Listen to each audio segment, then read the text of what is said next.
네, 뉴스통 한나인 시간입니다. 자, 현지 시간으로 14일입니다. 우리 시간으로는 내일이 좀 되겠네요. 미국 워싱턴 DC에서 한미 워킹그룹 대면회의가 진행이 됩니다. 그 내용 미리 짚어보겠습니다. 자, 정치부 최한영 기자입니다. 최 기자 안녕하세요. 네, 저는 지금 국방부에 나와 있습니다. 네, 자, 과연 오늘 어떤 이야기들이 좀 나올 것으로 예측을 해볼 수 있을까요? 네, 말씀하신 대로 한미 워킹그룹 회의가 우리 시간으로는 오늘 늦은 저녁에서 내일 새벽 사이에 미국 워싱턴에서 열립니다. 그 워킹그룹 대면회의는 지난해 12월에 이도훈 외교부 한반도 평화교섭본부장과 스티븐 비건 국무부 대북특별대표 간에 열린 후에야 3개월 만에 열리는 것인데요. 외교부는 이번 회의에서 최근 남북 북미 관계의 동향을 공유하고 남북 협력 등 제반 현안에 대한 긴밀한 논의가 이루어질 예정이다라고 밝히고 있습니다. 말씀하신 논의 내용 관련해서는 우선 북한의 그 동창리 미사일 발사장 관련 논란에 대한 양국 평가를 공유할 것으로 보입니다. 또 북미 간의 비핵화 협상을 조기 재개하기 위한 방안도 논의할 것으로 보이고요. 그 남북 이산가족 화상 상봉 관련해서 장비 물자의 대북 반출에 필요한 미국 내 제재 면제 협의가 이뤄질 것으로 알려져 있습니다. 그 화상 상봉에 필요한 장비 대북 반출은 미국 정부와의 협의를 거쳐서 지난주 유엔 안전보장이사회 제재 면제 결정까지는 완료가 됐습니다. 하지만 아직은 미국 의회 승인을 받는 절차가 남아 있습니다. 또 개성공단 기업인 방북 등 제재 틀 내에서 진행 가능한 개성공단이나 금강산 관광 관련 논의도 이뤄질 가능성이 있습니다. 개성공단 기업인들은 이달 6일 개성에 두고 나온 시설 점검을 이유로 정부에 8번째 방북을 신청해 놓은 상태입니다.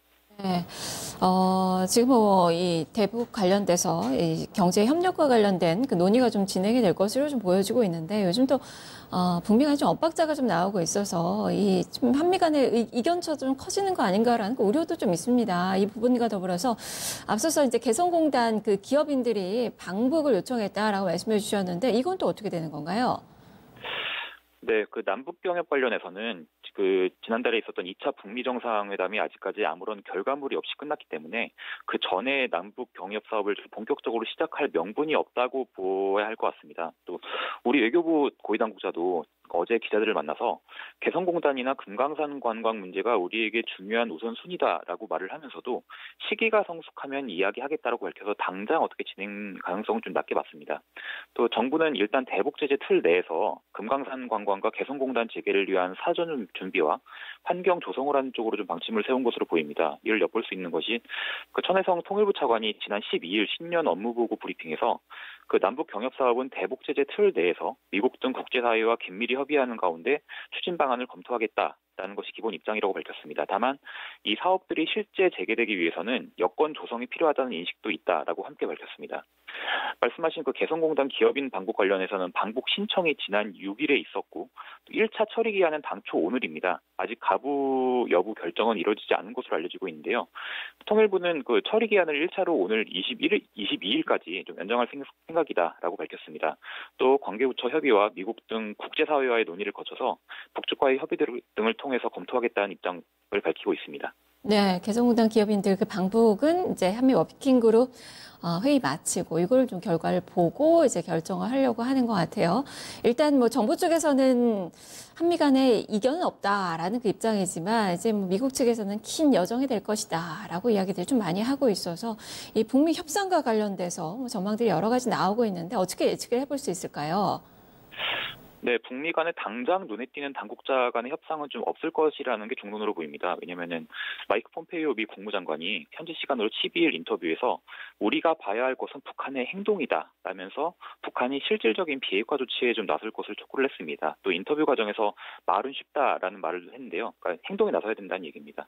그 전날에는 스티븐 비건 미 국무부 그 대북특별대표가 향후 북한과 비핵화 협상을 일괄타결식 빅딜로 진행하겠다라고 언급을 했습니다. 그 1월 말에 본인이 밝혔던 동시적 병행적 기조를 약간 좀 뒤집은 그런 모양새가 됐습니다. 그러니까 북한과의 대화 기조가 한창일 때 좀 뒤로 물러서 있던 존 볼턴 백악관 국가안보보좌관이 최근 들어서 다시 전면에 나서면서 형성된 선 비핵화 원칙을 다른 사람들이 뒤따르는 그런 모양새로 보입니다.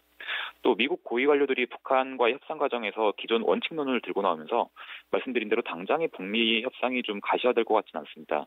또 2차 북미 정상회담 결렬 이후에 북한 매체들은 연일 비핵화 의지를 강조를 하고 있습니다. 하지만 일각에선 북미 양국이 생각하는 비핵화 개념부터 다르다라는 문제 제기가 이어지고 있어서 이 간극을 조금 좁히는 것이 관건으로 보입니다. 다만 북미 양국이 대화의 문을 완전히 닫은 것은 아닌 만큼 여지는 남아 있습니다. 미국 국무부가 현지 시간으로 13일 내놓은 대북 인권 보고서가 예가 될 수 있을 것 같은데요. 작년 보고서에 들어있던 북한 주민들이 지속한 인권 침해에 직면해 있다라는 대목이 빠져 있습니다. 북한이 인권 문제를 굉장히 민감하게 여기는데 이를 감안해서 전반적인 톤 다운이 좀 이뤄진 그런 느낌입니다. 트럼프 대통령도 이날 기자들을 만나서 김정은 위원장과의 좋은 관계를 언급을 하기도 했습니다. 알겠습니다. 말씀 잘 들었습니다. 네, 지금까지 국방부에서 전해드렸습니다. 네, 북한과 미국 간의 간극이 벌어지는 거 아닌가라는 우려감이 좀 커지고 있어서 우리 정부의 발걸음이 상당히 지금 빨라지고 있는 그 상황인데요. 이번 한미 워킹 그룹에서 대화 라인이 적극적으로 좀 가동이 되길 기대를 해봐야 될 것 같습니다. 자, 지금까지 뉴스통 한라인 최한영 기자였습니다. 자, 이어서 오늘의 퀴즈 시간 가겠습니다. 먼저 어제 정답부터 공개를 해드리죠. 자, 어제의 정답은 블랙리스트였습니다. 자, 축하드립니다. 림블루님 선물 보내드리도록 하겠습니다. 자, 이어서 오늘의 문제 드리겠습니다.